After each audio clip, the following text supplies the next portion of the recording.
புலியூர் ஏரியில் அரசு அனுமதியின்றி காவல் மண் கொள்ளை திமுக பிரமுகருக்கு கிராம நிர்வாக அலுவலர் எச்சரிக்கை. காஞ்சிபுரம் மாவட்டம் உத்திரமேரூர் சட்டமன்ற தொகுதி பொதுப்பணித்துறை கட்டுப்பாட்டில் உள்ள புலியூர் ஊராட்சிக்கு சொந்தமான சுமார் 200 ஏக்கர் பரப்பளவு கொண்ட மிகப்பெரிய ஏரியில் நேற்று பிற்பகல் புலியூர் ஊராட்சி மன்ற தலைவரின் கணவர் சௌரிநாதன் அரசு துறை சார்ந்த வருவாய்த்துறையினரிடம் எவ்வித அனுமதியும் பெறாமல் ஏரியினுள் ஜேசிபி வாகனத்தை கொண்டு டிப்பர் டிராக்டர்களில் கிராவல் மண் கடத்தியுள்ளார். இதனை கண்ட அப்பகுதி மக்கள் வருவாய்த்துறையினருக்கு தகவல் தெரிவித்துள்ளனர். புலியூர் ஏரிக்கு விஏஓ தலைமையிலான வருவாய்த்துறையினர் விரைந்து வந்து ஏரியினுள் சட்டத்திற்கு புறம்பாக கிராவல் மண் கொள்ளையடிக்க பயன்படுத்திய டிப்பர் டிராக்டர்களை மறித்தனர். புலியூர் கிராம நிர்வாக அலுவலர் சரிதா வருவாய்த்துறை உள்ளிட்ட அரசு அனுமதியின்றி கிராவல் மண் வெட்டி எடுப்பது சட்டப்படி குற்றம் என்று திமுக பிரமுகருக்கு எச்சரிக்கை விடுத்து அனுப்பியுள்ளார்.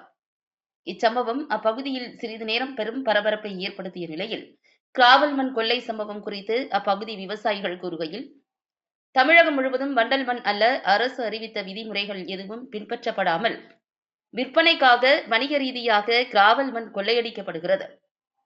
அரசின் வழிகாட்டுதல் மற்றும் விதிமுறைகளுக்கு உட்பட்டு அனுமதி வழங்கப்படும்.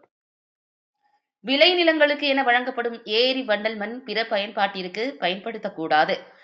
பிற பயன்பாட்டிற்கு பயன்படுத்துவது தெரியவந்தால் சம்பந்தப்பட்டவர்கள் மீது கடுமையான நடவடிக்கை எடுக்கப்படும் என தமிழக அரசு அறிவித்துள்ளது. கனிம வளம் திருடு போவது கண்காணித்து தடுக்க வேண்டிய ஊரக வளர்ச்சி, கனிம வளம், ஊராட்சி நிர்வாகம் மற்றும் பொதுப்பணித்துறை அதிகாரிகளும் மணல் கொள்ளைக்கு துணையாக நிற்பது ஊழல் திமுக அரசு நிர்வாக சீர்கேட்டிற்கு முக்கிய சான்றாக உள்ளதாக அப்பகுதி விவசாயிகள் வேதனையுடன் தெரிவிக்கின்றனர்.